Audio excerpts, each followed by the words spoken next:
श्री गणेशाय नमः। श्री जानकी वल्लभो विजयते।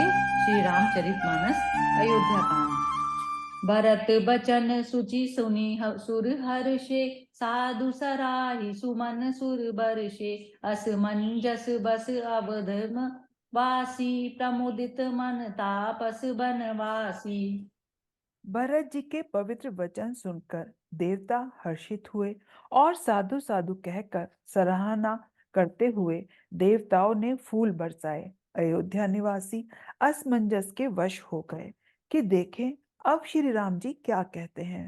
तपस्वी तथा वनवासी लोग श्री राम जी के वन में बने रहने की आशा से मन में परम आनंदित हुए। चुप ही रहे रघुनाथ संकोची, प्रभु गति देखी सभा सब सोची। जनक दूत ते ही अवसर आए, मुनि वशिष्ठ सुनि बेगी बुलाए। किंतु संकोची श्री रघुनाथ जी चुप ही रह गए। प्रभु की यह स्थिति देख सारी सभा सोच में पड़ गई। उसी समय जनक जी के दूत आए। यह सुनकर मुनि वशिष्ठ जी ने उन्हें तुरंत बुलवा लिया। करि प्रणाम तिन राम निहारे, वेशु देखी भय निपट सुखारे। दूतन मुनि बर बूझी बाता, कहूँ विदे भूप कुशलाता। उन्होंने प्रणाम करके श्री रामचंद्र जी को देखा। उनका वेश देखकर वे बहुत ही दुखी हुए। मुनि श्रेष्ठ वशिष्ठ जी ने दूतों से बात पूछी कि राजा जनक का कुशल समाचार कहो। सुनि सकुचाई नाई महिमा था, बोले चर बर जोरे हाथा। जब राउर सादर साई, कुशल हेतु सो भयों गोसाई।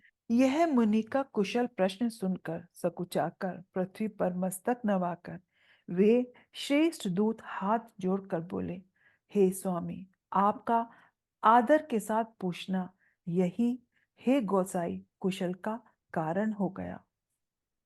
नाहि त कौशल नाथ के, साथ कुशल गई नाथ।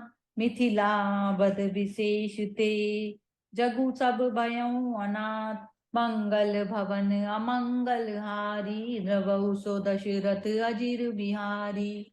नहीं तो हे नाथ, कुशल क्षेम तो सब कौशलनाथ दशरथ जी के साथ ही चली गई। उनके चले जाने से यो तो सारा जगत ही अनाथ हो गया, किंतु मिथिला और अवध तो विशेष रूप से अनाथ हो गए। कौशलपति गति सुनि जन कोरा, भी सब लोग शोक बस बोरा।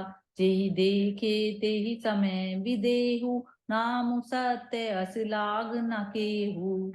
अयोध्या नाथ की गति सुनकर जनकपुर वासी सभी लोग शोकवश बावले हो गए, सुध बुध भूल गए। उस समय जिन्होंने विदेह को शोक मग्न देखा, उनमें से किसी को ऐसा न लगा कि उनका विदेह देह अभिमान रहित नाम सत्य है, क्योंकि देह अभिमान से शून्य पुरुष को शोक कैसा। रानी कुचाली सुनत नर पालही, सूझ न कछु जस मनि बिनु ब्यालही। भरत राजु रघुबर बन बासु, भा मिथिले सिंह हृदय हरासु। रानी की कुचाल सुनकर राजा जनक जी को कुछ सूझ न पड़ा, जैसे मणि के बिना सांप को नहीं सूझता। फिर भरत जी को राज्य और श्री रामचंद्र जी को वनवास सुनकर मिथिलेश्वर जनक जी के हृदय में बड़ा दुख हुआ। निप बूझे बुद्ध सचिव समाजु, कहूँ विचारी उचित काजु। समुझी अवध असमंजस दो, चलई न हरई न कह कछु को। राजा ने विद्वानों और मंत्रियों के समाज से पूछा कि विचार कर कहिए, आप आज इस समय क्या करना उचित है। अयोध्या की दशा समझकर और दोनों प्रकार से असमंजस जानकर चलिए या रहिए, किसी ने कुछ नहीं कहा। निपई धीर धरि हृदय विचारी, पठे अवध चतुर चर चारी। बूझी भरत सति भाव कुभाव, आयो बेगी न होई लखाऊ। जब किसी ने कोई सम्मति नहीं दी, तब राजा ने धीरज धर हृदय में विचार कर 4 चतुर गुप्तचर अयोध्या को भेजे और उनसे कह दिया कि तुम लोग भरत जी के सद्भाव या दुर्भाव का पता लगाकर जल्दी लौट आना, किसी को तुम्हारा पता न लगने पाए। गए अवध चर भगत गति, बूझी देखी कर तूती, चले चित्रकूट ही भरतु, चार चले तिरहूति, मंगल भवन अमंगल हारी, द्रव सुदशरथ अजिर बिहारी। गुप्तचर अवध को गए और भरत जी का ढंग जानकर और उनकी करनी देखकर जैसे ही भरत जी चित्रकूट को चले, वे मिथिला को चल दिए।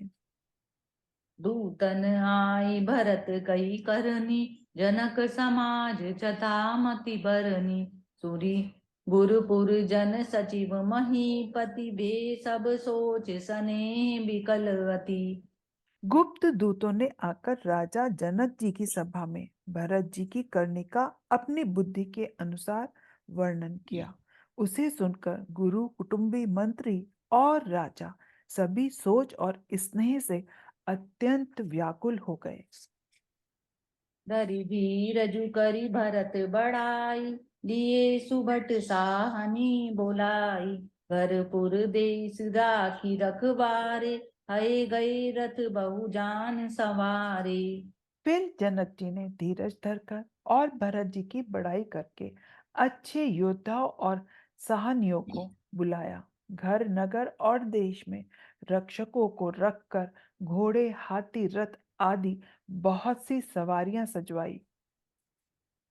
दूघरि साधि चले तत्काला, पिए विश्राम न मग महिपाला, बोरे ही आजु नहाई प्रयागा, चले जमुन उतरन सबु लागा। वे दुगड़िया मुहूर्त साध कर उसी समय चल पड़े। राजा ने रास्ते में कहीं विश्राम भी नहीं किया। आज ही सवेरे प्रयागराज में स्नान करके चले हैं। जब सब लोग यमुना जी उतरने लगे, खबरि लेन हम पठे नाथा, तिन कहे अस महीना यऊ माथा, साथ की रात छठा तक दीने, मुनि बर तुरत विदा चर कीने। तब हे नाथ हमें खबर लेने को भेजा। उन्होंने ऐसा कहकर पृथ्वी पर सिर नवाया।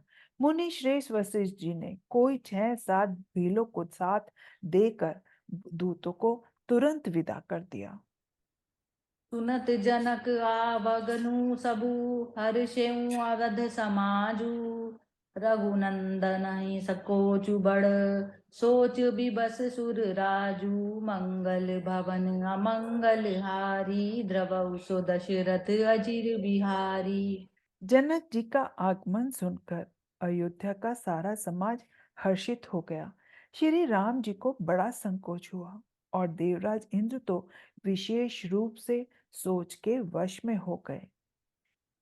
गरई गलानी कुटिल कै के, काहि कहीं के दूषण दे, असमन आनी मुदित नर नारी, भयों बहोरी रहब दिन चारी।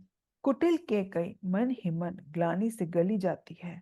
किससे कहे और किसको दोष दे। और सब नारी नर मन में ऐसा विचार कर प्रसन्न हो रहे हैं कि अच्छा हुआ जनक जी के आने से 4 कुछ दिन और रहना हो गया।